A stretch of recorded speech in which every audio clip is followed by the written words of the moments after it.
கர்த்தருடைய பரிசுத்த நாமத்திற்கு மீண்டும் ஒரு விசை மகிமை உண்டாவதாக. இந்த அற்புதமான ஓய்வு நாளின் தெய்வீக ஆராதனையில் திருவிருந்து ஆராதனையை அனுசரிக்கும்படியாக ஆண்டவருடைய சமூகத்திலே ஆயத்தமாகி வந்திருக்கிற உங்கள் யாவரையும் இயேசுவின் திருநாமத்தினாலே மீண்டும் ஒரு விசை மனதார வாழ்த்தி வரவேற்று கொண்டு உங்கள் யாவருக்கும் என்னுடைய அன்பு கலந்த இனிய ஓய்வு நாள் வாழ்த்துக்கள். ஹாப்பி சாபத். தேவ சமூகத்தில் இந்த ஓய்வு நாளை அனுசரிக்கும்படியாக கடந்து வந்திருக்கிற உங்கள் யாவருக்கும் மீண்டும் ஒரு விசை ஓய்வு நாள் வாழ்த்துக்களை நான் தெரிவித்துக் கொண்டு அருகாமையில் உள்ள பிள்ளைகளுக்கும் நீங்கள் ஓய்வு நாளை பகிர்ந்து கொள்ளும்படியாக நான் அன்போடு கேட்டுக்கொள்கிறேன். பக்கத்தில் இருக்கிறவங்களுக்கு ஒரு ஹாப்பி சாபத் சொல்லிடுங்க பார்ப்போம்.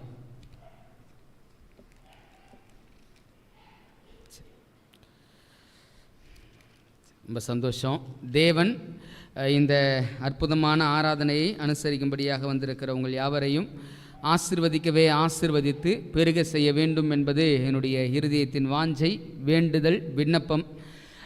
மீண்டுமாக இந்த பரிசுத்தமான ஓய்வு நாளில் திருவிருந்து ஆராதனையை அனுசரிக்கும்படியாய் தேவன் கொடுத்த கிருபைகளை நாம் நினைத்து ஒரு முக்கியமான சத்தியத்தை உங்களோடு நான் பகிர்ந்து கொண்டு இந்த திருவிருந்து ஆராதனைக்குள்ளாக கடந்து செல்ல வேண்டும் என்று ஆசிக்கிறேன்.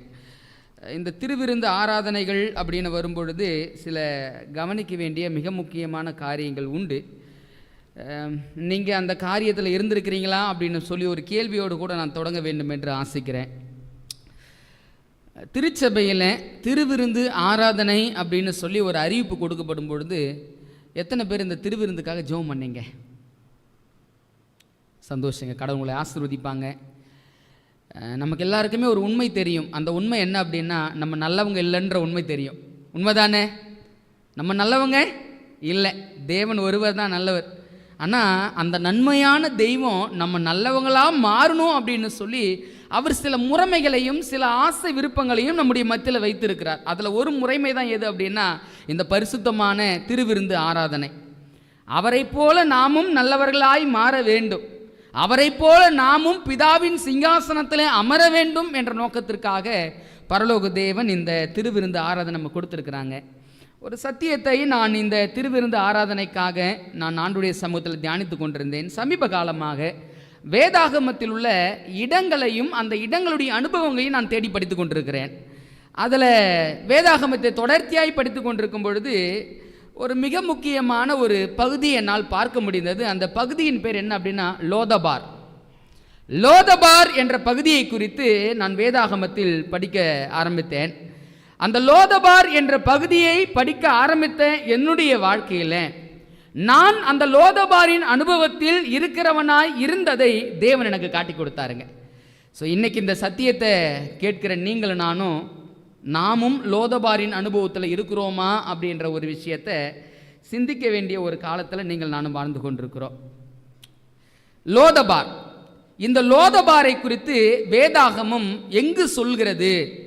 இந்த லோதபார் என்று வருகிற பொழுது அந்த லோதபார் அனுபவம் என்ன அப்படின்ற சில மிக முக்கியமான சுருக்கமான பாடங்களை மாத்திரம் நாம் பார்த்து ஆண்டவருடைய சமூகத்தில் நம்மை தாழ்த்தி தத்தம் செய்ய நாம் கடந்து செல்ல இருக்கிறோம்.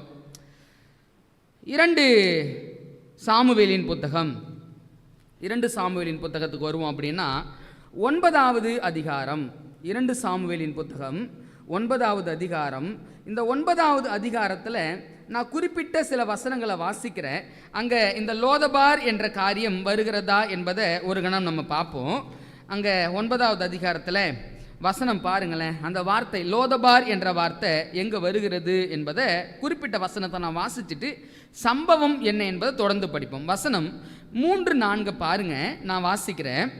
அப்பொழுது ராஜா, தேவன் நிமித்தம் நான் சவுலின் குடும்பத்தாருக்கு தயை செய்யும்படி அவன் வீட்டாரில் யாதொருவன் இன்னும் மீதியாய் இருக்கிறானா என்று கேட்டதற்கு சீபா ராஜாவை பார்த்து, இன்னும் யோனத்தானுக்கு 2 கால்களும் முடமான ஒரு குமாரன் இருக்கிறான் என்றான்.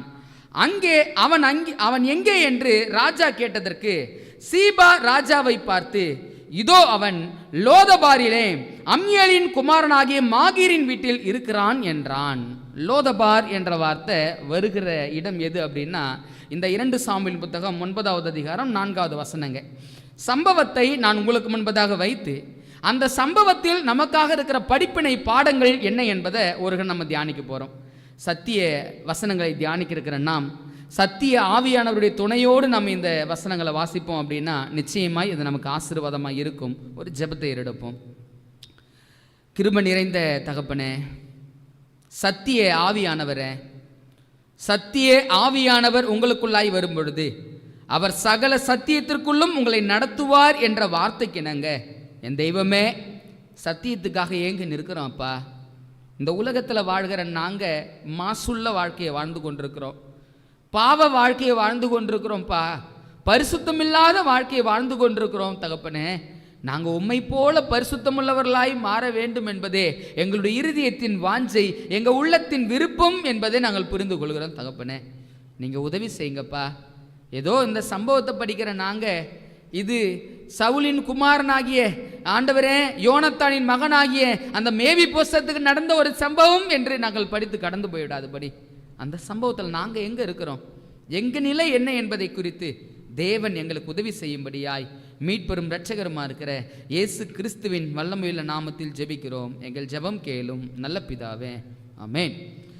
இந்த 2 சாமுவேல் 9வது அதிகாரம் எங்கிருந்து துவங்குகிறது அப்படின்னா, தாவீது ராஜா அரசனாக அரண்மனையில் அவர் அமர்த்தப்பட்ட போது அந்த அரசவையில் ராஜாவாகிய தாவீது அமரவிடாதபடி ஒரு பக்கம் சவுலின் அம்புகளும் மறுபக்கம் தன் சொந்த குமாரனாகிய அப்சலோமின் அம்புகளும் துரத்தி கொண்டிருந்தது. யுத்தம் யுத்தம் யுத்தம், ஓட்டம் அடைந்த ஒரு வாழ்க்கையை தாவீது ராஜா தொடர்ந்து வாழ்ந்து கொண்டு நிந்தையும் கஷ்டத்தையுமே தன் வாழ்க்கையில் அனுபவித்துக் கொண்டிருந்த நாட்கள் மாறி தாவீது ராஜா சமாதானமான காலங்களுக்குள்ளாக பிரவேசிக்கிற ஒரு தருணம் வந்தது.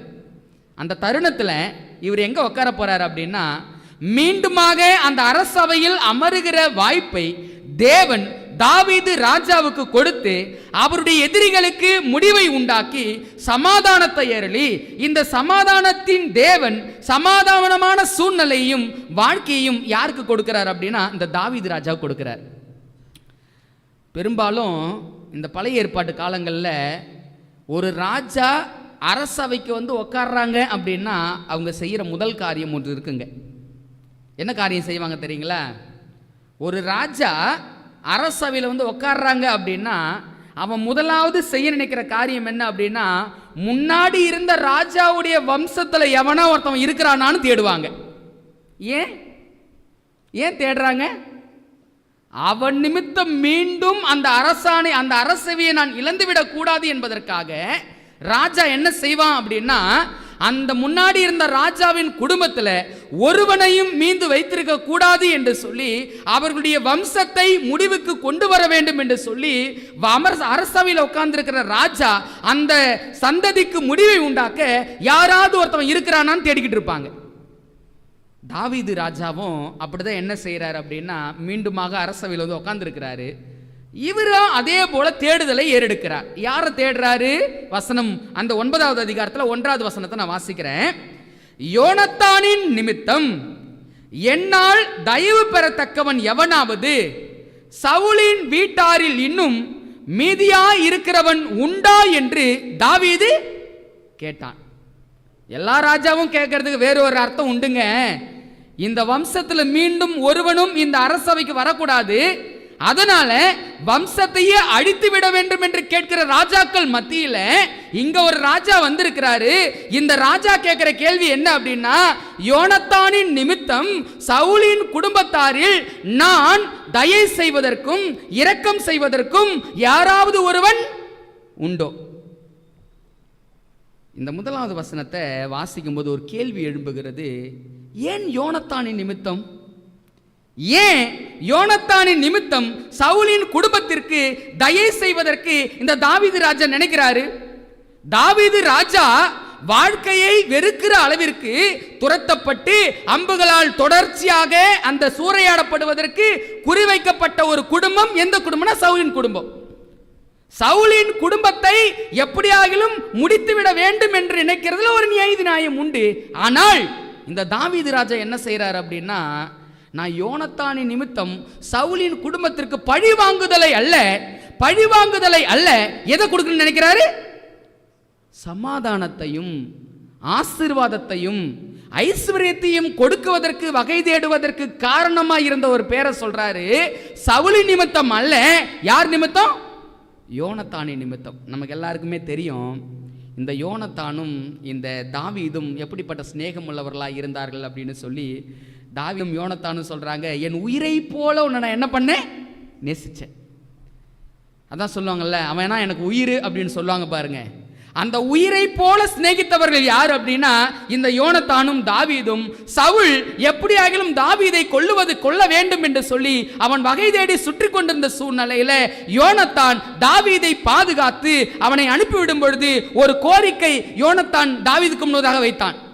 அந்த கோரிக்கை என்ன அப்படின்னா, எனக்கு தெரியும் மீண்டும் நீ அரசவைக்கு வந்து உட்காருவ, நீ நம்புகிற தேவன் நிச்சயமாக உன்னை அரசவைக்கு கொண்டு வருவார். நீ அரசவைக்கு வந்திருக்கும் பொழுது, நீ வாழ்வடைந்திருக்கும் பொழுது, நீ மீண்டுமாக அரசனாய் நிற்கும் பொழுது என் நிமித்தம் நீ என்ன செய்யணும் அப்படின்னா என் குடும்பத்துக்கு தயவு செய்யணும் அப்படின்னு சொல்லி ஒரு கோரிக்கையை வச்சாரு.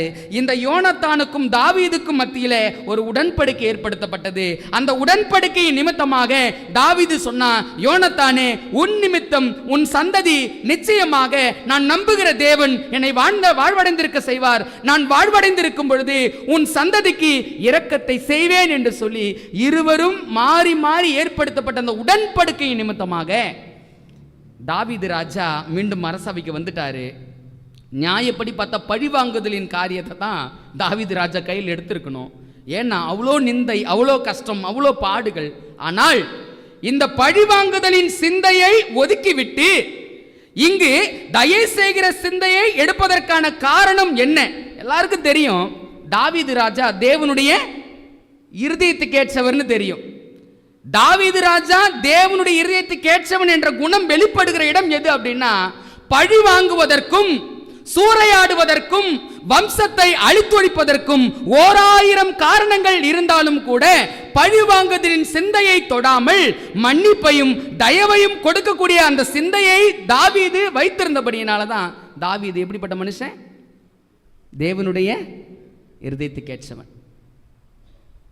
நீ யோசித்து பாருங்க, தாவீது நினைச்சிருந்தார்னா சவுலுடைய குடும்பத்தில் ஒரு நபரை கூட விட்டு வைக்க முடியாத அளவுக்கு செய்திருக்க முடியும். ஆனால் அதை செய்யலை. ஏன் செய்யலை அப்படின்னா, இந்த தாவீதும் இந்த யோனத்தானும் சிநேகித்த சிநேகம் அவ்வளவாய். அவங்க சொல்லுவாங்க, பெண்களை காட்டிலும் அதிகமான சிநேகமா, ஸ்திரீகளை பார்க்கலும் அதிகமான சிநேகம் இருவருக்குள்ளாக இருந்துச்சுங்களாம். ஸோ அந்த சிநேகத்து நிமித்தமாக தான் இந்த உடன்படிக்கை. அதனால தான் தாவீது ராஜா வாழ்வடைந்திருக்கும் பொழுது, தாவீது ராஜா அரசவைக்கு வந்திருக்கும் பொழுது முதலாவது கேட்கிறாரு, யோனத்தானின் நிமித்தம் நான் சவுலின் வீட்டாருக்கு செய்யத்தக்க காரியம் ஏதாகிலும் உண்டா? அடுத்த வசனத்தை நான் வாசிக்கிறேன், 2வது வசனத்தை பாருங்க. அப்பொழுது சவுலின் வீட்டு வேலைக்காரனாகிய சீபா எனும் பேருள்ளவனை தாவீதினிடத்தில் அழைத்து வந்தார்கள். யாரும் அழைச்சிக்கிட்டு வராங்க அப்படின்னா, ஏற்கனவே சவுலுடைய குடும்பத்தாருக்கு வேலை செய்து கொண்டிருந்த சீபா எனக்கூடிய ஒரு வேலைக்காரனை கூப்பிட்டு வராங்க. இப்போ அந்த வேலைக்காரன் யார் இடத்துல வரார் அப்படின்னா, தாவீதின் இடத்துல வரார். என்ன கேட்கிறாங்கன்னு பாருங்களேன். தாவீதினிடத்தில் அழைத்து வந்தார்கள். ராஜா அவனை பார்த்து, நீதானா சீபா என்று கேட்டான். அவன் அடியேன்தான் என்றான். அப்பொழுது ராஜா, தேவன் நிமித்தம் நான் சவுலின் குடும்பத்தாருக்கு தயை செய்யும்படி. முதலாவது வசனத்தில் என்ன வாசிச்சேன்? யார் நிமித்தம்? யோனத்தான் நிமித்தம் சவுலின் குடும்பத்தாருக்கு நான் தயை செய்யணும் முதல் வசனத்தில் வாசிக்கிறோம். இப்ப 3வது வசனத்தில் வாசிக்கும் போது அடுத்த வார்த்தையை போடுறாரு, தேவன் நிமித்தம் நான் சவுலின் குடும்பத்தாருக்கு தயை செய்யும்படி அவன் வீட்டாரில் யாதொருவன் இன்னும் மீதியாய் இருக்கிறானா என்று கேட்டதற்கு சீபா ராஜாவை பார்த்து, இன்னும் யோனத்தானுக்கு 2 கால்களும் முடமான ஒரு குமாரன் இருக்கிறான் என்றான். அடுத்த வசனத்தை வாசிக்கிற 4. அவன் எங்கே என்று ராஜா கேட்டதற்கு சீபா ராஜாவை பார்த்து, இதோ அவன் லோதபாரிலே அமியலின் குமாரனாகிய மாகீரின் வீட்டில் இருக்கிறான் என்றான். அப்பொழுது தாவீது ராஜா அவனை லோதபாரில் இருக்கிற அமியலின் குமாரனாகிய மாகீரின் வீட்டிலிருந்து அழைப்பித்தான். இங்க வந்த இடம் பேர் சொல்றாங்க லோதபார். 2 பாடத்தை படிக்க போறோம். லோதபார் என்ற இடம் எப்படிப்பட்டது என்பதையும், லோதபாரிலிருந்து அழைப்பை பெற்றுக்கொண்ட மனிதன் எப்படிப்பட்டவன் என்பதையும் நாம் ஒரு 2 பாடங்களை மாத்திரம் படித்து சீக்கிரமா ஆராதனைக்குள்ளே கடந்து போக போறோம். இந்த லோதபார் என்று வருகிற பொழுது நான் இந்த லோதபாரை குறித்து கொஞ்சம் தேடி படிக்க ஆரம்பித்தேன். இந்த லோதபார் எங்கே இருக்கிறது அப்படின்னா, எருசலேமின் கிழக்கு பகுதியில் யோர்தான் கரைக்கு அப்புறமாக உள்ள ஒரு பகுதி. இந்த லோதபார் அப்படின்ற வார்த்தை இரண்டாக பிரிப்போம். அப்படின்னா லோ அப்படின்னா ஒன்றுமில்லாத இடம், பார் அப்படின்னா இல்லாத ஒரு இடம். அதை தமிழில் சில காரியங்களை பார்க்கும் பொழுது என்னென்ன வார்த்தைகள் வருகிறது அப்படின்னா, வார்த்தை இல்லாத இடம், உறவு இல்லாத இடம், தேவன் இல்லாத இடம், செழிப்பு இல்லாத இடம், மக்கள் இல்லாத இடம், மண்மேடா இருக்கிற இடம் அப்படின்னு சொல்லி அந்த இடத்திற்கு பல வகையான வார்த்தைகளை கொடுக்கப்படுகிறது. புரிகிற மாதிரி சொல்லணும் அப்படின்னா, வளர்ச்சி இல்லாத ஒரு இடம். இந்த லோதபார் என்பது வளர்ச்சி இல்லாத இடம், மண்மேடா இருக்கிற இடம், வனாந்தரமான இடம், வறண்ட நிலமுடைய இடம், அங்க எந்த மக்களும் வாசம் செய்வதற்கு தகுதி இல்லாத ஒரு இடம் எது அப்படின்னா இந்த லோதபார். இந்த லோதபார்ல தான் யாரு போய் வாசம் செய்கிறது அப்படின்னா, சவுலின் குமாரனாகிய யோனத்தானின் மகனாகிய மேவிபோசேத் என்ன பண்றாரு அப்படின்னா, மேவிபோசேத் அங்க என்ன பண்றாருன்னா வாசம் செய்கிறார். இப்ப நல்லா புரிஞ்சுக்கங்க, இந்த லோதபார் என்ற இடத்துல இந்த மேவிபோசேத் போய் வாசம் செய்வதற்கான காரணம் என்ன அப்படின்னு நான் தேடி படிக்க ஆரம்பிச்சேங்க. இந்த மேவிபோசேத் எத்தனை வயதாக இருக்கும்போது முடமானார் தெரியுங்களா? யாராவது சம்பவத்தை படிச்சிருக்கிறீங்களா? எத்தனை வயதாக இருக்கும் பொழுது அவர் முடமானார்? ஒரு சம்பவத்தை வாசிக்கலாங்களா?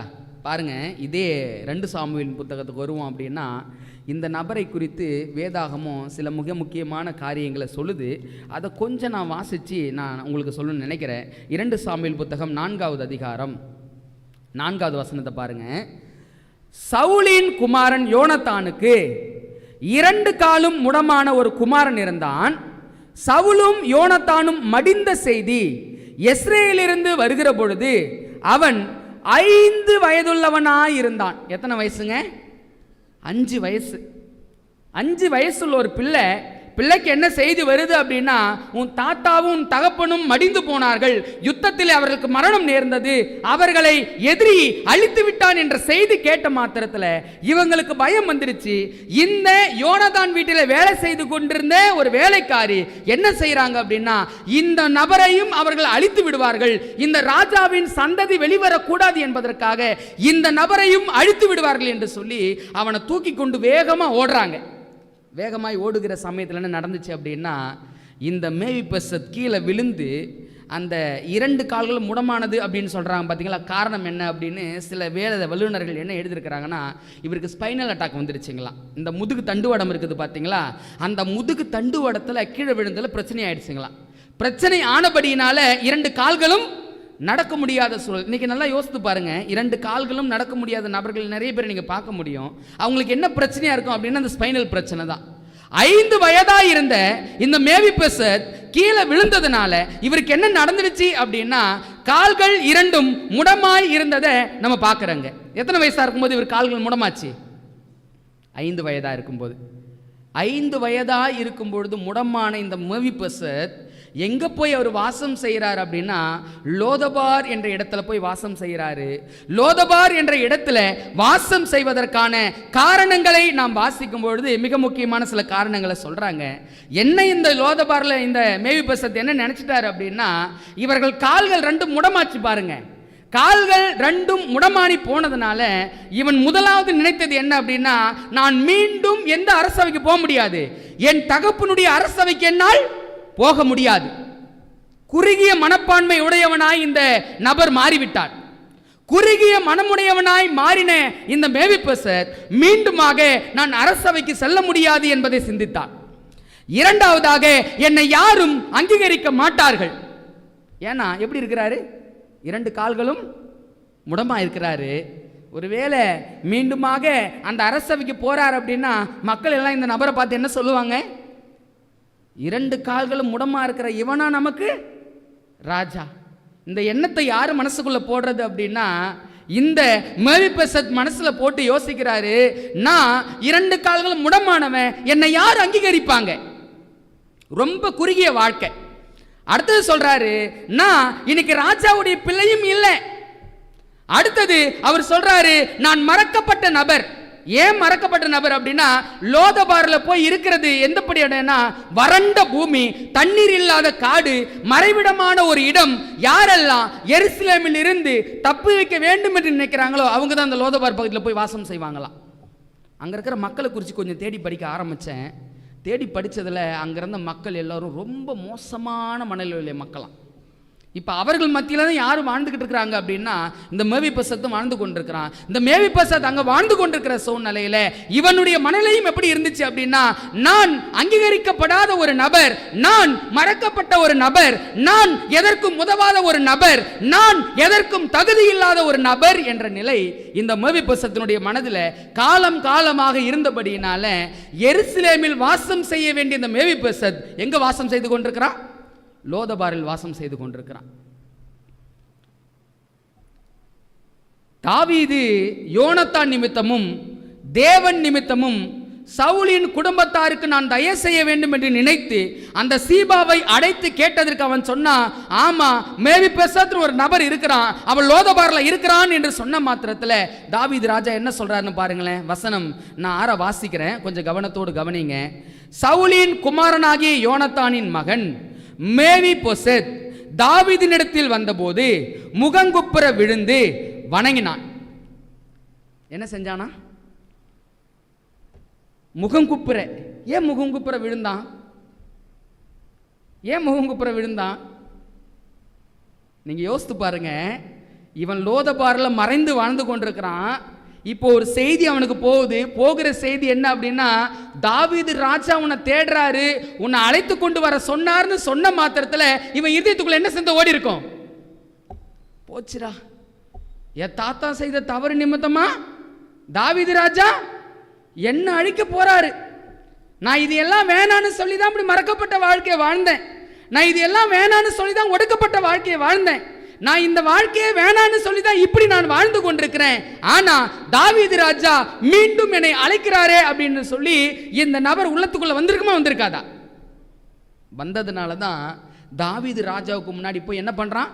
முகங்குப்புற விழுந்து வணங்குறான். முகங்குப்புற விழுந்து வணங்கி என்ன சொல்றான்னு பாருங்க. நான் அடுத்த பகுதியை வாசிக்கிறேன். தாவீது மேவிபோசேத்தை என்றான், அவன் இதோ அடியேன் என்றான். தாவீது அவனை பார்த்து, நீ பயப்படாதே, நீ பயப்படாதே அப்படின்னா அப்ப அவன் என்ன செய்து கொண்டிருக்கிறான்? நடுங்கி கொண்டிருக்கிறான். என்ன நடுக்கம்? ஐயோ ராஜா என்ன செய்ய போறாருன்னு தெரியலையே. பொதுவா ஒரு ராஜா அவருடைய ஸ்தானத்தை இழந்து மீண்டும் அதே இடத்துல வந்து உட்கார்றாருன்னா முதலாவதாக அவரை எதிர்த்தவர்கள் எல்லாரையும் காலி பண்ணணும் அப்படின்னு தான் நினைப்பாங்க. இப்ப ராஜாவும் என்ன செய்ய போறாருன்னு தெரியலையே அப்படின்னு சொல்லி இவன் இருதயத்துக்குள்ளாக கலக்கமும் பயமும் இவனை நெருக்கி கொண்டிருக்கிறது. அப்படி நெருக்கி கொண்டிருக்கிற சூழ்நிலையில தாவீது ராஜா சொல்றாரு, மேவிபோசேத்தே நீ பயப்படாதே. அடுத்த வார்த்தையை கவனிங்க. உன் தகப்பனாகிய யோனத்தான் நிமித்தம் நான் நிச்சயமாய் உனக்கு தயை செய்து உன் தகப்பனாகிய சவுலின் நிலங்களை எல்லாம் உனக்கு திரும்ப கொடுப்பேன், நீ என் பந்தியில் நித்தம் அப்பம் புசிப்பாய் என்றான். என்ன சொல்றாரு?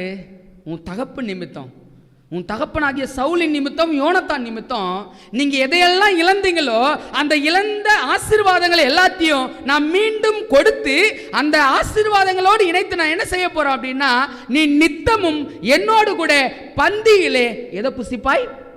அப்பம் புசிப்பாய். இந்த வார்த்தையை கேட்ட உடனே இந்த மேவிபோசேத் என்ன செய்யறாருன்னு பாருங்க. 8வது வசனம். அப்பொழுது அவன் வணங்கி, செத்த நாயை போல இருக்கிற என்னை நீ நோக்கி பார்க்கிறதற்கு உமது அடியான் எம்மாத்திரம் என்றான். என்னங்க இந்த வார்த்தையை சொல்லிட்டார் திடீர்னு? என்ன வார்த்தை? செத்த நாயை போல, செத்த நாயை போல இருக்கிற உமது அடியானை நோக்கி பார்ப்பதற்கு நான் எம்மாத்திரம் என்றான். அதுக்கு தாவீது என்ன பதில் சொல்றாரு? ராஜா சவுலின் வேலைக்காரனாகிய சீபாவை அழைத்து அவனை நோக்கி, சவுலுக்கும் அவர் வீட்டார் எல்லோருக்கும் இந்த யாவையும் உன் எஜமானுடைய குமாரனுக்கு கொடுத்தேன், ஆகையால் நீ உன் குமாரரையும் உன் வேலைக்காரரையும் கூட்டிக் கொண்டு உன் எஜமானுடைய குமாரன் புசிக்க அப்பம் உண்டாயிருக்கும்படி அந்த நிலத்தை பயிரிட்டு அதன் பலனை சேர்ப்பாயாக. உன் எஜமானுடைய குமாரன் மேவிபோசேத் நித்தம் என் பந்தியிலே அப்பம் புசிப்பான் என்றான். சீபா 15 குமாரும் 20 வேலைக்காரரும் இருந்தார்கள். சீபா ராஜாவை நோக்கி, ராஜாவாகிய ஆண்டவன் தமது அடியானுக்கு கட்டளையிட்டபடியெல்லாம் உமது அடியானாகிய நான் செய்வேன் என்றான். ராஜகுமாரில் ஒருவனைப் போல மேவிபோசத் என் பந்தியில் அசனம் பண்ணுவான் என்று ராஜா சொன்னான். இந்த சம்பவத்தை வாசித்து கொண்டிருந்தேன். மறக்கப்பட்ட நபர், வாழவே தகுதி இல்லை என்று நினைத்து அந்த லோதபாரிலே மறக்கப்பட்ட ஒரு நபர், அந்த மறக்கப்பட்ட நபருக்கு ஒரு அழைப்பு கொடுக்கப்படுகிறது. அந்த அழைப்பு என்ன அப்படின்னா, மேவிபோசத் யோனத்தானின் நிமித்தம், சவுலின் நிமித்தம் அந்த தாவீது இந்த மேவிபோசத்தை அழைத்து அரண்மனைக்கு கொண்டு வந்து அந்த அரண்மனையிலே உட்கார செய்வது மாத்திரமல்லாமல் ராஜா உண்ணுகிற இடத்திலே நித்தமும் அப்பத்தை புசிக்கும்படியான வாய்ப்பை தாவீது ராஜா யாருக்கு ஏற்படுத்தி கொடுக்கிறாரு? மேவிபோசத். இப்ப இந்த மேவிபோசத் கேட்கிறாரு, செத்த நாயா இருக்கிற என்ன நீங்க நினைக்கிறதுக்கு நான் ஏமாத்துறோம் அப்படின்னு கேட்கிறார். இந்த சம்பவத்தை வாசித்து கொண்டிருந்தேன். 3 கேள்வி என் உள்ளத்துக்குள்ளாக எழும்பியது. முதல் கேள்வி, யோனத்தானின் நிமித்தம் தாவீது தயை செய்கிறதை நான் பார்க்கும் பொழுது, இன்னைக்கு இந்த உலகத்தில் லோதபாரின் அனுபவத்தில் என்னுடைய வாழ்க்கை காணப்படுகிறதா, உங்களுடைய வாழ்க்கை காணப்படுகிறதா என்பதை ஒரு கணம் சிந்திச்சு பார்க்கணுங்க. நிறைய நேரங்களில் திருவிருந்து ஆராதனை அப்படின்னு சொல்லாலே அநேகர் அதில் கலந்து கொள்வது இல்லை. ஏன் இல்லை அப்படின்னா, நான் மறக்கப்பட்ட நபர், நான் பெரிய பாவி, நான் பெரிய துரோகி, அதில் பங்கெடுப்பதற்கான எந்த தகுதியும் என்னிடத்தில் இல்லை, அதில் கலந்து கொண்டு அந்த ஆசீர்வாதத்தை பெறுவதற்கான எந்த வழியும் எந்த வாய்ப்பும் இல்லாத ஒரு வாழ்க்கை உடையவனாய் நான் வாழ்ந்து கொண்டிருக்கிறேன். நான் முடமானவன், நான் மறக்கப்பட்டவன், நான் வாழ தகுதியற்றவன் என்று சொல்லி தன்னைத்தானே யோசித்துக் கொள்கிற மனநிலை அநேகருக்கு நம் மத்தியில் உண்டு. ஆண்டவர் சொல்றாரு, யோனத்தான் நிமித்தம் தாவீது மேவிபோசத்துக்கு தயவு செஞ்சார் இல்லைங்களா? நமக்கான யோனத்தான் யார் தெரியுங்களா உங்களுக்கு? கர்த்தராகிய இயேசு கிறிஸ்து. தயை செய்கிற தேவன் யார் அப்படின்னா பிதாவாகிய தேவன். பிதாவாகிய தேவன் நம்மிடத்துல சொல்றாரு, எப்பா உன் நீதி நிமித்தம், உன்னுடைய பரிசுத்தத்தின் நிமித்தம் நான் உன்னை பந்தி இருக்க கூப்பிடல, உன்னுடைய நிமித்தம் அந்த பந்திக்கு நான் உன்னை அழைக்கல. யார் நிமித்தம் நான் அழைக்கிறேன் அப்படின்னா, உன் தகப்பனாகிய யோனத்தான் நிமித்தம் நான் உன்னை அழைக்கிறேன். அன்பானவர்களே, தேவன் இன்னைக்கு கொடுக்கிற இந்த பரிசுத்தம், நீங்கள் நானும் ஏதோ பெரிய காரியத்தை சாதிச்சிட்டோம், நீங்கள் நானும் ஏதோ பரிசுத்தமானாய் வாழ்ந்து கொண்டிருக்கிறோம், அது நிமித்தம் ஆண்டவர் இந்த பந்திக்கு உங்களை என்னை அழைக்கிறார் நினைச்சு விட வேண்டாம். ஏன் அப்படின்னா, இந்த பந்தியில் தேவன் உங்களையும் என்னையும் அழைப்பதற்கான காரணம் யார் அப்படின்னா கர்த்தராகிய இயேசு கிறிஸ்து. ஏன் தெரியுங்களா? பிதாவாகிய தேவன் அவரோடு ஏற்படுத்தின உடன்படிக்கை. அந்த உடன்படிக்கை என்ன அப்படின்னா, குமாரனே, செத்த நாயா இருக்கிற என் பிள்ளைகளை பாருப்பா, என் பிள்ளைங்க பாவம் செஞ்சிட்டாங்க, அவங்க பாவத்திலே அழிவது எனக்கு விருப்பம் இல்லை, அவர்களை எப்படியாவது பரிசுத்தப்படுத்தணும். அவர்களை பரிசுத்தப்படுத்தணும் அப்படின்னா அந்த பாவத்திலிருந்து அவர்களை மீட்பதற்கான ஒரு மீட்பர் தேவை. அந்த மீட்பராய் நீங்கள் மாற வேண்டும் என்று சொல்லி பிதாவாகிய தேவன் குமாரனிடத்தில் ஒரு காரியத்தை வைத்த போது அந்த காரியத்தை அங்கீகரித்து அந்த உடன்படிக்கையில் கிறிஸ்துவானவர் உடன்பட்டபடியினால தான் இன்னைக்கு நீங்கள் நான் இந்த இடத்துல உட்கார்ந்துகிட்டு இருக்கிறோம்.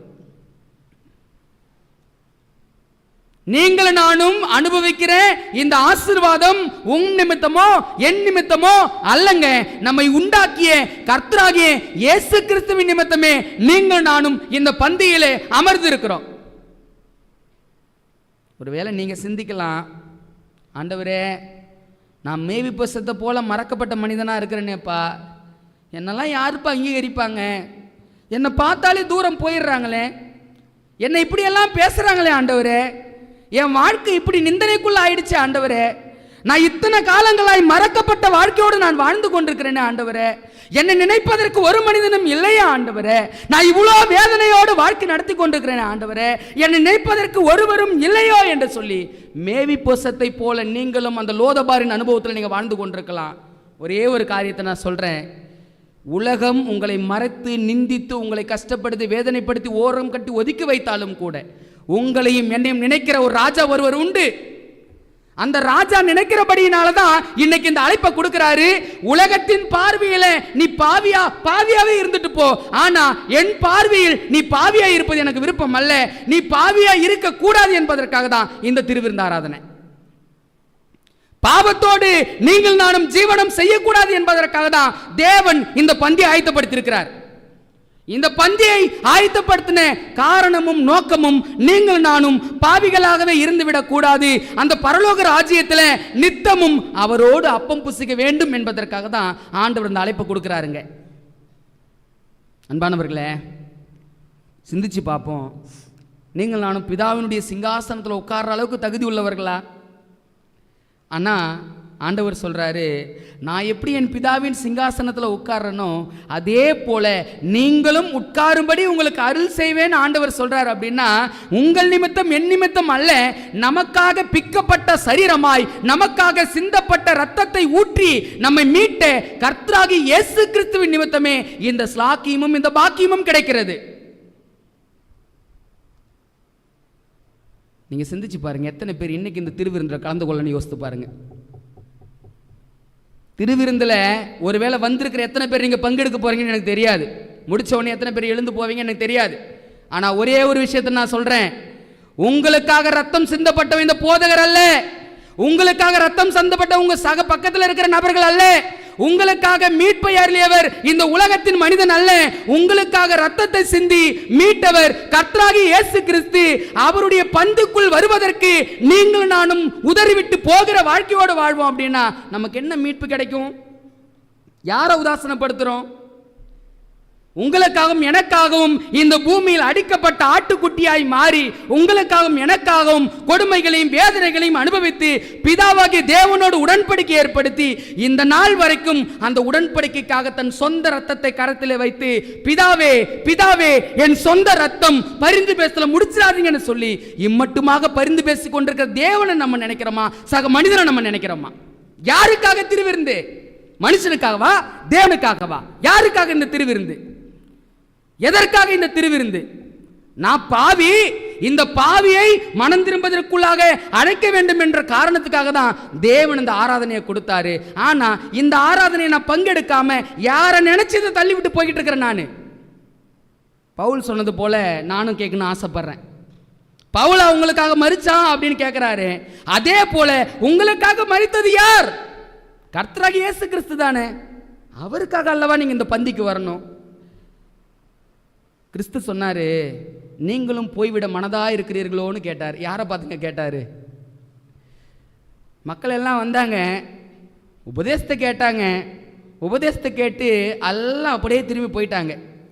ஆண்டவர் சீசர்களை பார்த்து கேட்குறாரு, நீங்களும் போய்விட? நான் உங்கள் மத்தியில் கேட்கணும்னு நினைக்கிறேன், நீங்களும் இந்த பந்தியை விட்டு எழுந்து போக மனதா இருக்கிறீர்களா? நீங்களும் போய்விட ஆயத்தமாக இருக்கிறீங்களா? அன்பானவர்களே, கிறிஸ்துவானவர் உங்களுக்காகவும் சிந்திய ரத்தங்களை ஒரு கணம் நினைத்து பாருங்க. உங்களுக்காகவும் எனக்காகவும் சகித்த அந்த பாடுகளை ஒரு கணம் நினைச்சு பாருங்க. யாருங்க உங்களுக்காக மரிச்சது? கிறிஸ்து அல்லவா மரிச்சாரு. அவருக்காக அல்லவா இந்த ஆராதனை நம்ம ஆசரிக்கணும். மனிதர்களை மனதில் வைத்து இந்த ஆராதனை நீங்கள் நானும் ஆசரிப்போம் அப்படின்னா அதனால் வருகிற பலன் தான் என்ன? நீங்க யோசித்து பாருங்க. லோதபாரின் அனுபவத்துக்குள்ள ஒருவேளை உங்க வாழ்க்கையும் என் வாழ்க்கையும் இருக்கும் அப்படின்னா, அன்னைக்கு அந்த மேவிபோசத்தை லோதபாரிலிருந்து மீட்பதற்கு தாவீது என்னும் ராஜா இருந்தாரு. இன்னைக்கு உங்களையும் என்னையும் இந்த பாவம் என்னும் படுகுடியிலிருந்து, தாழ்வு மனப்பான்மையில் இருந்து, நான் தகுதியற்றவன், நான் திறமையற்றவன், நான் ஒதுக்கப்பட்டவன், நான் ஓரங்கட்டப்பட்டவன், எனக்கும் இதற்கும் சம்பந்தம் இல்லை, இந்த பக்கத்தில் வருவதற்கு கூட எனக்கு தகுதி இல்லைன்னு யாராவது நீங்க நினைப்பீங்க அப்படின்னா உங்களுக்கான அழைப்பு தாங்க இந்த அழைப்பு. உங்களுக்கான பந்தி தான் இந்த பந்தி. கிறிஸ்துவுக்குள் அன்பானவர்களே, நீங்கள் சிந்திச்சு பாருங்க. இந்த திருவிருந்து ஆராதனையில் வந்து பங்கெடுத்து வந்திருக்கிற நீங்களும் நானும் இன்னைக்கு ஆண்டவருடைய சமூகத்தில் அப்பம் புசித்து திராட்சை ரசத்தை அருந்த வேண்டும் வந்திருக்கிற நீங்களும் நானும் உண்மையாகவே பரிசுத்தமாய் வாழ்ந்து கொண்டிருக்கிற பிள்ளைகளா அப்படின்னா இல்லை. மேவிபோசேத் சொன்னது போல நான் செத்த நாய்ப்பா அப்படின்னு சொன்னார் பாருங்க. அந்த செத்த நாயை போல தான் நீங்கள் நானும் வாழ்க்கை வாழ்ந்து கொண்டிருக்கிறோம். ஆனால் இந்த செத்த நாயும் நினைக்கிற ஒரு தேவன் உண்டு என்றதான் சத்தியம் நம்ம படிச்சுக்கிட்டு இருக்கிறோம். ஆண்டவர் உங்களையும் என்ன நினைக்க மனுஷன் என்னங்க செய்ய முடியும்? ஆண்டவர் உங்களையும் என்ன யோசிக்க மனிதனால் என்னங்க செய்ய முடியும்? அன்பானவர்களே, இந்த ஆராதனை இல்லை, தேவ சமூகத்துக்கு கடந்து வந்திருக்கிற நீங்கள் நானும் ஒரு கணம் சிந்திச்சு பார்ப்போம். நீங்கள் நானும் ஒரு கணம் யோசிச்சு பார்ப்போம். கிறிஸ்து எனக்காக அவர் பரலோக ஆசரிப்பு கூடாரத்தில் தொடர்ந்து பரிந்து பேசி கொண்டிருக்கிறாரே, அந்த பரிந்து பேசுதலுக்கான காலம் எப்பொழுது முடியும்னு தெரியல. அந்த பரிந்து பேசுதலுக்கான சமயம் இன்னும் எவ்வளவு காலம் நீண்டும்னு தெரியல. இங்க வந்து அமர்ந்திருக்கிற நீங்கள் நானும் ஒருவேளை நாளைக்கு ஜீவன் இல்லாதவர்களா போயிட்டோம் அப்படின்னா, கிறிஸ்துவுக்குள் ஒருவேளை மரிக்கிற வாய்ப்பை தேவன் எனக்கும் உங்களுக்கு கொடுக்கிறார் அப்படின்னா, என்ன நிச்சயத்தோடு நம்ம உயிர் தேட முடியும்? என்ன நிச்சயத்தோடு நம்ம உயிர் தேட முடியும்? இருக்கிற ஒரே ஒரு நிச்சயம் என்ன தெரியுங்களா? இந்த பூமியில் நான் மரித்தாலும் கிறிஸ்துவுக்குள் மரிக்க வேண்டும், நான் உயிர்த்தாலும் கிறிஸ்துவுக்குள்ளாக உயிர்க்க வேண்டும். அதுதாங்க இருக்கிற ஒரே ஒரு நிச்சயம். அந்த நிச்சயத்தை பெற்றுக்கொள்வதற்கான ஒரு வாய்ப்பு எது அப்படின்னா, இந்த திருவிருந்து பந்தி விசாரணை, இந்த திருவிருந்து ஆராதனை. இந்த திருவிருந்து ஆராதனையை நீங்கள் நானும் எவ்வளமாய் அது கை கொள்ள போகிறோம் என்பதை ஒரு கணம் சிந்திச்சு பாருங்க, ஒரு கணம் சிந்திச்சு பாருங்க. மேவிபோசத்தை பார்த்து தாவீது ராஜா சொன்னாரு, ராஜகுமாரரில் ஒருவனை போல மேவிபோசத் என் பந்தியிலே அசனம் பண்ணுவான். யாரை போலங்க? ராஜகுமாரரை போல. அன்பானவர்களே, இந்த உலகத்தில் வேணா நீங்கள் நானும் பாவிகள் என்று சொல்லி நம்மை நாமே அடையாளப்படுத்தி கொண்டிருக்கலாம். ஆனால் ஆண்டவர் சொல்றாரு, பாவியாய் மரிப்பது என்னுடைய சித்தம் அல்ல, பாவியும் பரிசுத்தவானாய் மாற வேண்டும் என்பதே என்னுடைய சித்தம். அந்த சித்தத்தை நிறைவேற்றுவதற்காக தான் தேவன் இன்னைக்கு இந்த அழைப்பை கொடுக்கிறார். நீங்கள் உங்கள் கடந்த கால வாழ்க்கை எப்படி இருக்கும், என்னவா இருந்துச்சு, இதையெல்லாம் யோசிக்காதீங்க, இதையெல்லாம் யோசிக்காதீங்க. நீங்கள் எவ்வளோ பெரிய பாவியாக இருந்தாலும் சரி, உங்களை அங்கீகரிக்கிற ஆண்டவர் ஒருவர் உண்டு. நீங்கள் எவ்வளோ பெரிய அக்கிரமக்காரராக இருந்தாலும் சரி, உங்கள் அக்கிரமங்களை நிவர்த்தி செய்கிற ஆண்டவர் ஒருவர் உண்டு. நீங்க எவ்வளவு பெரிய தவறான நபர்களா இருந்தாலும் சரி, இந்த நேரத்தில் செத்த நாயை போல இருக்கிற என்ன நீங்க நினைக்கிறீங்களா ஆண்டவரே என்ன சொல்லி அவர் முகத்தை நோக்கி பார்ப்போம் அப்படின்னா, நிச்சயமாக இந்த நேரத்தில் உங்களையும் என்னையும் பரிசுத்தமாய் மாற்றுகிற தேவன் ஒருவர் உண்டு. அந்த பரிசுத்தத்தை பெற வேண்டும், அந்த அன்பை நாட வேண்டும், அந்த ஆசீர்வாதத்தை பெற வேண்டும் என்ற உள்ளம் மாத்திரம் உங்களுடைய கரங்கள் இருக்கும் அப்படின்னா, அந்த மனசு மாத்திரம் உங்களுடைய கரங்கள் இருக்கும் அப்படின்னா, நம்ம எதையும் யோசிக்க வேண்டாம். ஆண்டவர் எல்லா விண்ணப்பத்துக்கும் பதில் கொடுக்கிறவர் தான். ஆனால் ஒரே ஒரு விண்ணப்பத்துக்கு மாத்திரம் இமிடியேட்டாக பதில் கொடுப்பார். என்ன விண்ணப்பம் அப்படின்னா, ஒரு பாவி அவன் பாவத்தை ஒப்புக்கொண்டு, ஆண்டவரே நான் நல்லவன் இல்லைப்பா, நான் பாவியான மனுஷன்பா, இந்த பாவியான மனுஷனை நீங்க ஏற்றுக்கொள்வீங்களா ஆண்டவரே, என் பாவத்தை மன்னிப்பீங்களா ஆண்டவரே, என் அக்கிரமத்தை அங்கீகரிப்பீங்களா ஆண்டவரே, நான் இவ்வளோ பெரிய துரோகியா இருந்தனே, நான் இவ்வளோ பெரிய கொடுமைக்காரனா இருக்கிறேனே, இந்த உலகம் எனக்கு 1000 பெயர்களை சூட்டுகிறதே, ஆனா உங்க பார்வையில் நான் யார் ஆண்டவரே அப்படின்னு கேட்டு ஆண்டுடைய சமூகத்துக்கு போவோம் அப்படின்னா, ஆண்டவர் சொல்றாரு, நீ ராஜகுமாரனாய் மாற போறப்பா. எப்ப தெரியுங்களா? நம்ம பாவங்களை ஒப்படைச்சி ஆண்டவருக்குள்ளாக நம்மை தாழ்த்தி தத்தம் செய்யும் பொழுது, ஒருவேளை குடும்பக்காரர்களாய் இருந்தாலும் சரி, நாம் தேவ குலமுள்ள பிள்ளைகளாய் நாம் மாற முடியும். நாம் அக்கிரமக்காரர்களாய் இருந்தாலும் சரி, அன்பான தேவனுடைய பிள்ளைகளாய் நம்மால் மாற முடியும். அன்பானவர்களே, இந்த திருவிருந்து ஆராதனையில் நீங்கள் இந்த ஒரே ஒரு காரியத்தை சிந்திச்சு பாருங்க. இங்கே வந்திருக்கிற நீங்கள் நானும் தகுதியானவர்களா அப்படின்னா இல்லை, நிச்சயம் நாம் தகுதியற்றவர்கள் தான். ஆனால் இந்த தகுதியற்றவர்களுக்கு தான் தேவன் இந்த தகுதி பெறுவதற்கான அழைப்பை கொடுக்கிறார். நீங்கள் சிந்திச்சு பாருங்க. இந்த ஆராதனையை நம்ம அனுசரித்து இன்னைக்கு பாவத்தை ஆண்டுடைய சமூகத்தில் யாரெல்லாம் ஒப்பு கொடுத்துட்டு போறீங்களோ, இன்னைக்கு ஆண்டுடைய சமூகத்தில் கால்களை கழுவும் போது, ஆண்டவரே என் கால்கள் மாத்திரமல்ல என் இருதயத்தையும் சேர்த்து கழுவுங்கப்பா, நான் பரிசுத்தம் உள்ளவனாய் மாறணும், நான் பரலோக ஜீவியாய் மாறணும், நான் பரலோக வாசியாய் மாறணும், எனக்கு உதவி செய்யுங்க ஆண்டவரே அப்படின்னு சொல்லக்கூடிய உள்ளத்தோடு மனப்பாங்கோடு ஆண்டவருடைய திருவிருந்து ஆராதனைக்குள்ளாக ஒருவேளை நம்ம பிரவேசிப்போம் அப்படின்னா, நிச்சயமாகவே பரலோகத்தின் ஆண்டவர் இந்த நாளில் நாம் ஒப்படைக்கிற அந்த பாவ அறிக்கைக்கான காரியங்களை அங்கீகரித்து உங்களையும் என்னையும் ஆண்டவர் முற்றிலும் கழுவி சுத்திகரிக்க அவர் வல்லமையும் அவர் ஜீவனும் உள்ள தேவனுமாய் இருக்கிறார். ஆண்டவர் கேட்கிற கேள்வி எல்லாம் ஒன்றே ஒன்றுதான், ஒப்படைக்க போறீங்களா, நீங்களும் போய்விட மனதா இருக்கிறீர்களா? அவ்வளவுதான் ஆண்டவர் கேட்கிற ஒரே ஒரு கேள்வி.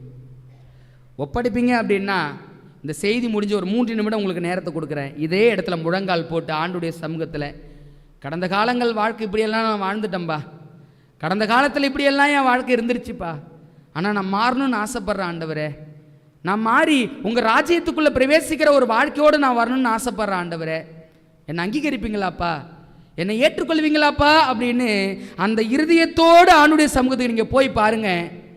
நான் சொல்கிறேன், அந்த தெய்வம் எந்த விஷயத்துக்கு மனமுடையறவராக இருக்கிறார் அப்படின்னா, ஒரு பாவி பாவத்தோடு போய் என்னை அங்கீகரிக்க மாட்டீங்களா ஆண்டவரே, என்னை ஏற்றுக்கொள்ள மாட்டீங்களா ஆண்டவரே அப்படின்னு ஆண்டவர் நின்றுட்டான் அப்படின்னா, அந்த ஒரு மனிதனுக்காக ஆண்டவர் உடைந்து ஆண்டவர் சொல்லுகிற வார்த்தை, உன் பாவம் ரத்தாம்பர சிவப்பா இருந்தாலும் நான் எப்படி மாற்றுவேன்? வெண்பஞ்சா மாற்றுவேன். உன் பாவம் எவ்வளோ பெருசா இருந்தாலும் சரி, நான் அதை கொண்டு போய் நடு கடலின் ஆழத்தில் நான் வீசி விடுகிறேன், நீ ஒப்படைச்சிட்டு போப்பா. அது மட்டும்தாங்க ஆண்டவர் கேட்குற ஒரே ஒரு காரியம். நான் மீண்டும் சொல்லி முடிக்கிறேன். கடந்த கால வாழ்க்கை எவ்வளோ கொடூரமாக இருந்தாலும் யோசிக்காதீங்க. கடந்த காலத்தில் நான் இவ்வளோ பெரிய பாவங்களை செய்திருக்கிற பாவியாக இருந்தாலும் நீங்கள் யோசிக்காதீங்க. இந்த நேரத்தில் அங்கீகரிக்கிற ஆண்டவர் ஒரு உண்டு. இந்த நேரத்தில் நம்மை ஆசீர்வதிக்கிற ஒரு ஆண்டவர் உண்டு. நீங்கள் ஒப்படைங்க. உங்களை உருவாக்குகிற தேவன் உங்களுடைய வாழ்க்கையை ஆசீர்வதித்து அவர் உருவாக்க அவர் சித்தமுள்ளவராக இருக்கிறார். எந்திரீங்களா? சிலுவை பாதை கடைசி கிறிஸ்துவனுடைய ஒரு வார காலம் அந்த சிலுவை பாதையை நான் கொஞ்சம் வாசித்து கொண்டிருந்தேன். அந்த பாதங்கள் அவர் எடுத்து வைக்கும் போதெல்லாம் அந்த சிலுவை பாரம் அவரை தாக்குதான். அந்த சிலுவை பாரம் அவரை தாக்கின பொழுது அந்த பாதங்கள் வழியாய் அந்த ரத்தம் பீறி அடிக்குதுங்களாம். பீறி அடிக்கிற பொழுது கிறிஸ்துவனுடைய ஒவ்வொரு தடத்திலும் அவர் நினைத்து கொண்டு போனது என்ன அப்படின்னா, பிதாவே, ராஜகுமார்களாய் உங்கள் பிள்ளைகளை மாற்றணும் அப்படின்னா என்ன நான் தத்தம் செய்கிறேன்பா. என் சித்தம் இல்லை ஆண்டவரே, உங்க சித்தம் நிறைவேறட்டும். என் விருப்பம் இல்லை ஆண்டவரே, உங்க விருப்பம் நிறைவேறட்டும் அப்படின்னு சொல்லி தன்னைத்தானே தாழ்த்தி ஒப்பு கொடுத்து நமக்காக ஜீவபலியாய் மாறிய கிறிஸ்து இன்னைக்கு நம்மளை அழைக்கிறாரு. நீ வா, உன் பாவத்தை ஒப்புக்கொடு, உன்னை மன்னிக்க, உன்னை அங்கீகரிக்க, உன்னை ஆசீர்வதிக்க நான் பிரியமுள்ள தேவனா இருக்கிறேன். நீ செய்ய வேண்டியது ஒன்னே ஒண்ணுதான், ஓடி வா, பாவத்தை ஒப்படைச்சிட்டு நீ சந்தோஷத்தோடு கடந்து போ. நீ பாவத்தை குறித்து கவலைப்படாத. உனக்காக ஜீவனையே கொடுத்தனா, உனக்காக உன்னை மீட்கும் பொருளாக இன்னும் என்ன காரியத்தை வேணாலும் நான் செய்வேன் அப்படின்னு சொல்லி இரு கரங்களை விரித்த தேவன் அந்த விரித்த கரங்களோட உங்களை என்னை அழைக்கிறார். ஆண்டவருடைய இந்த அங்கீகரிப்பை, ஆண்டவருடைய இந்த அழைப்பை நீங்கள் நானும் அங்கீகரித்து ஆண்டுடைய சமூகத்தில் கால்களை கழுவ நாம் கடந்து போவோமானால் நிச்சயமாகவே இந்த இடத்துக்கு, இந்த திருவிருந்து ஆராதனை அனுசரிக்க வந்திருக்கிற நீங்கள் நானும் இந்த இடத்தை விட்டு கடந்து போகும் பொழுது பாவிகளாய் அல்ல, பரிசுத்தமுள்ள பிள்ளைகளாய் கடந்து போவோம் என்பதில் எந்தவித சந்தேகமும் இல்லை. ஆண்டுடைய சமூகத்தில் நம்மை நாமே ஒப்படைப்போம். லோதபாரின் அனுபவம் சிங்காசன அனுபவமாய் மாறிச்சு. குழியில் இருந்தவன் கோபுரத்துக்கு ஏறினான். அங்கு மறக்கப்பட்டவனாய் வாழ்ந்தவன் மகிமையான வாழ்க்கைக்கு கடந்து போனான். அவன் மகிமையான வாழ்க்கைக்கு கடந்து போவதற்கான காரணம் அவன் தகப்பனாகிய யோனத்தான். இன்னைக்கு நீங்களும் நானும் அந்த மகிமையான வாழ்க்கைக்கு கடந்து போகணும் அப்படின்னா நம் கர்த்தராகிய இயேசு கிறிஸ்து அவரை இருதயத்திலே வைப்போம். கால்களை கழுவ கடந்து போவோம். கர்த்தர் தாமே நம் அனைவரையும் ஆசீர்வதிப்பாராக. ஆமென்.